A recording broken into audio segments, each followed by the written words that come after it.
Hello and welcome to this instalment of Talking Trim.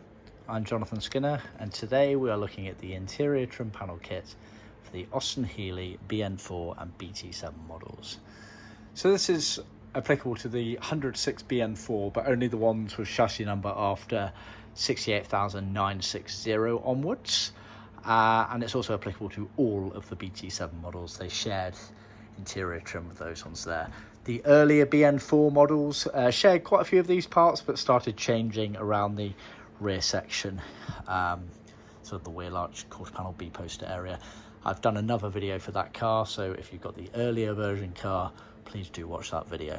Right, as with all of our parts for Austin-Healey's, we sell an interior trim panel kit as a kit, and if you buy it as a kit, it works out cheaper than buying all of the components of the kit separately, if you follow.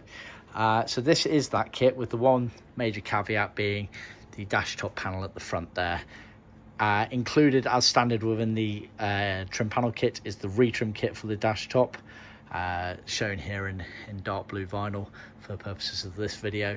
That is included as standard in the trim panel kit, which is material to retrim your original dash top piece. An optional extra is a fully trimmed up dash top panel on new plywood, so that's outside the scope of the trim panel kit, so just bear that in mind. This kit has been made in cherry red vinyl to OEM spec. However, we can offer all of these parts in leather, either grained or smooth or Vomel, so do check out our website for more details on that, and of course contact me directly if you prefer.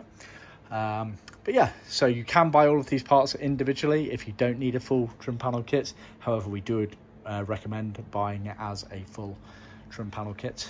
The reason being, everything will match in terms of the batch and colour and whatnot, so it's always better to do it that way. But we do sell it individually, and when I say individually, we sell them in car sets. So the A-post Footwell panels, for example, are sold as a pair when you buy them individually. Right, let's dive on in. So let's start at the front here. We've got the dash top panel, which I've just mentioned. So as standard in our trim panel kit, you get a retrim kit for the dash top panel, which is material, in this case vinyl, it's dark blue vinyl. Then you get the foam, basic foam padding, and you get enough piping as well. We supply lovely piping that even when you bend it round like that, you get no crinkles in it. It's properly leather cloth, plastic core, has these slits on the side, fully glued into place there. Really good, high quality stuff. Even down to the elements of piping, we use the best materials. So that's the retrim kit, which is included as standard as part of the trim panel kit, or obviously you can buy it as a retrim kit if you prefer, or you can upgrade. You can get a fully trimmed dash top panel. So it's a plywood panel, has all the necessary slots, etc., for the air vent demisters, rear window brackets, etc., all on the back there. Fully trimmed all the way around. It has the rubber crash roll on that front edge there, as you can see, and then it's piped as well. And if you've seen any of my other videos, you'll know that the piping on these dash tops was fairly inconsistent. Some cars didn't even have it, other cars did, and at certain points on some cars from this area here, it was stripped out completely. And that's all related to how intricate, shall we say, the closing element of your door panels is. Some of the cars, because of the era of manufacture of these cars and the inconsistencies, the door didn't close properly if you had that extra thickness of piping on the dash top, so some of the cars had them taken off, so let's bear that in mind. But we do supply ours fully trimmed with piping on, with no stripping out. But if you need to make those changes, either remove the piping or strip out some of the piping, very straightforward to do, and I can give you a bit of a crash course guide on it if you wish. So let's bear that in mind. So they're the dash tops. Then we've got, let's go with the dashboard fascia. So it's material, we make it universal for left-hand drive and right-hand drive, so you just have to cut away a bit more depending on which hand you have for your car there. This one obviously is vinyl. We do offer that in leather as well, and fear not, for people that are considering leather kits, you might have heard that, you know, leather's too thick for certain areas. We have an in-house leather skiving machine which allows us to thin down leather, which makes it more pliable and easier to fit than standard thickness leather. We do loads of full leather kits, so rest assured you can get leather kits to fit these cars Sure, it's a bit more work, but the results are superb, so just bear that in mind and don't worry about what you necessarily read on the internet from the naysayers. It is possible. So just to show you in the book, we've been talking about this dash top scuttle capping, dash top panel here, as well as the dash fascia there with all the dials, etc. So they're the pieces we've covered so far. Now we've got the underdash parcel tray. So this goes on the passenger side and it's made of two pieces. You've got a material piece, so vinyl in this case, but leather is available. That covers the metal tray, as it were. And then this is the carpet that sits inside said tray, like that. Carpets, we can offer nylon, Carvel or deluxe wool. This is nylon, sorry, no it's not. This is Carvel. As you can see, it's got the rib effect to it. So Carvel was the original material used on a lot of Healeys. What we recommend you do is obviously match this to your carpet set. If you're getting a carpet set from us, we will obviously cut it out from the exact same batch of carpet so it all ties in. But yeah, if you're only buying, say, the trim panel kit from us, let us know what carpet you've got in your car and we'll obviously do our best to match it to that. So just bear that in mind. Then let's just show you that in the book. It's that little tray there, you can just about make out the corner on the passenger side there. Then you've got the Footwell A-post kick panels. So you've got the right hand and the left hand. They're hardboard panels trimmed all the way around apart from on the back edge here, which is done intentionally as that sits in the car, and you can fold it round where this A-post pillar element is here, and then the door edging Furflex snaps over the edge of it. It creates a nice seamless finish with no gaps in between the bits and bobs, so we do that intentionally. The right hand panel has a hole in it as per original spec. I believe that is for right hand drive cars. It gives you an extra bit of wiggle room for your toes next to the throttle accelerator pedal, but they just standardized it so that hole appeared on right hand drive cars and left hand drive cars regardless. So we do that as per original spec. We also supply a loose piece of material which is effectively to trim to the bodywork behind the said hole so that everything ties in. So the A-post Footwell panels. Right, moving further back, if I just grab this book as well as we go. Moving further back, we've got the sort of main door panel area, which consists of quite a few pieces.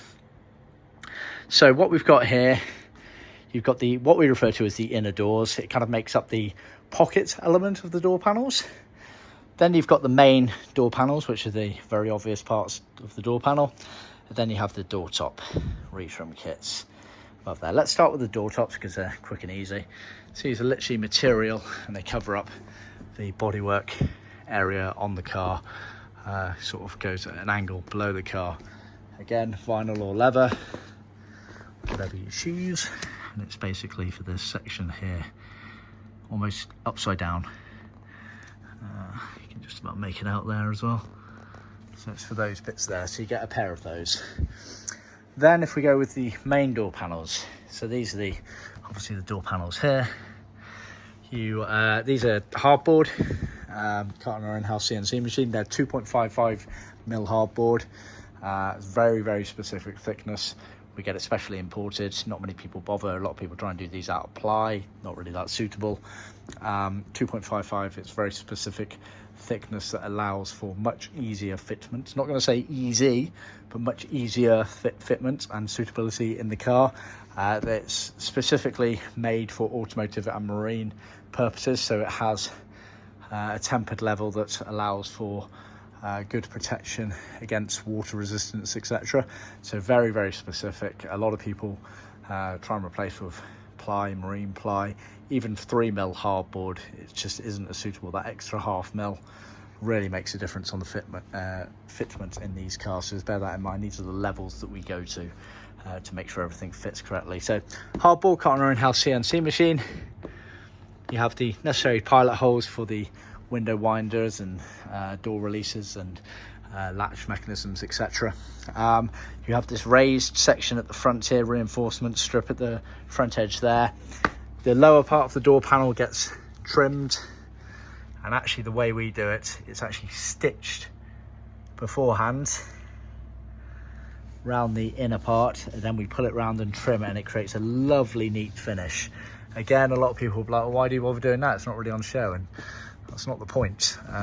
We do things a certain way because we believe quality matters no matter where it is in the car, but it also means longevity wise you're not catching your fingers on it as you're going into the pocket area, because there's literally a stitch seam right there, not this seam, I'm talking about this seam here. So it's these extra levels that we go to, better than how they did it originally, and much better than how a lot of other suppliers do it, where they just literally put another piece of material and staple it in, where you're constantly going to be catching your fingers as you put your hand into the pocket area. So just bear that in mind. Then finally and crucially, you get stitched, as you can see, around that inner opening. Best to show you on this side there, and you can see even in this video the definition of our stitch is fantastic, and the reason for that is we actually stitch through the hardboard. A lot of other companies out there do not. They stitch the vinyl, then they trim the material to the board, and so you have this wobbly stitch line that can be moved. Ours is not, ours is stitched through, and it creates this lovely definition here, as you can see there. So they're the door panels. The inner doors, so the pockets as it were, they are millboard and hardboard panels. There's sort of 3 pieces and a pair of them, and these go inside the doors here. So these are these panels here, these panels here. So 3 piece, and it sort of bends. There are actually 3 pieces on this particular piece here that are glued together and joined together after the gluing is done of the panel there, so it bends in and creates almost a pocket element there. Then you have the millboard piece here, which is a much bigger piece. It's creased and has the pieces on the bottom, front and back edges, so you can bend it in nice and easily. And then this also has a stitch line, which again, like our main door panels, the stitch lines are actually through the board to give proper definition. And then the final piece is the lower section of the door pocket, we call it a fillet panel, and that has, well, you'll need to make a gentle curve to it as such. There you can bend it to make this curve, and that's sits in the bottom and stops stuff getting lost through the bottom there. So they're the inner doors, which are sold as a, like I said, a 3-piece pair kit, so 6 pieces in total. And then moving further back, we've got the wheel arch quarter panels. Now these are the main pieces that differentiate between the early and late BN4 kits. In fact, everything that I've shown so far up until this point is applicable to the early BN4s as well. It's at these points here that the cars started changing. It's all related to the hood frame setup for the soft tops between the cars. But for the late BN4s and all of the BT7s, there were these rather large hardboard panels. They've got a curvature to them, as you can see. And again, this is what I was talking about with the hardboard material, because it's made for automotive and marine purposes. You get lovely flex in these boards without breaking. It keeps its core strength, but allows those flex, which is fantastic for classic cars of this era, where you do need that gentle curve and bend on some pieces. So it's hardboard. You then had a front B-post pillar panel in plywood on that front edge there, which is properly glued and screwed in place.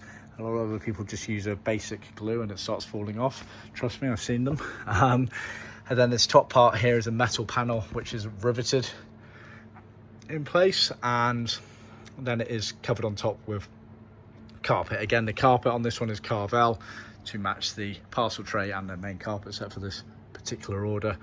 But obviously we'd match it again to whatever is in your car. We'll try to do our best, and it sits in the car like that. On the metalwork, you have this cutaway here, which is for the hood frame element to sit in. So these are the panels I'm talking about here, and that's the top there where the hood frame sits through. So that's that piece there. The earlier cars for the BM4s, just to show you an example, they had these awkward hockey stick shapes, then some sewn wheel arches, and then another millboard panel that kind of curved up around the top of the wheel arch of the B-post. So that's the difference there. So you get a pair of those big quarter panels. And then finally, you get a retrim kit for the rear bulkhead. area of the car. And the rear bulkhead area of the car is basically this section behind where the soft top is being stowed away in this photo here.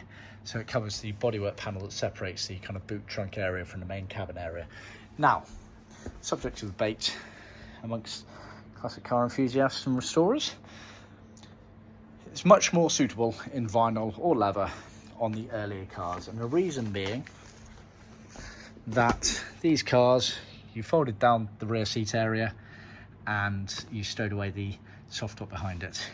If you've got any water or moisture on that and you're throwing it away, the water will get onto this piece, and that's relatively easy to wipe off without much issue.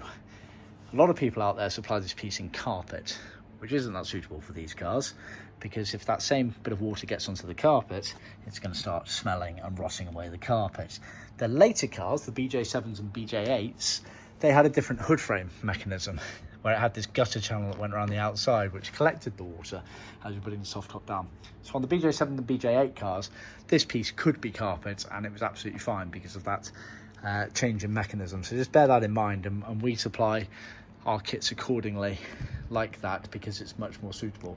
Other companies out there do not, because perhaps they don't take as much care in understanding the way these cars worked in terms of practicalities and things like that. So we've worked with a lot of high-end Healey restorers, and that is why we supply that piece in that particular material. So it's worth keeping that in mind. It's those levels of details that we go to. But yeah, that is the interior trim panel kit for the late BN4s and all the BT7s. Hope you found that useful. Please remember to like, subscribe and share with other classic car enthusiasts. Of course, make any comments below, and be sure to tune in next time, and of course check out our handbook on our website. Thanks, bye.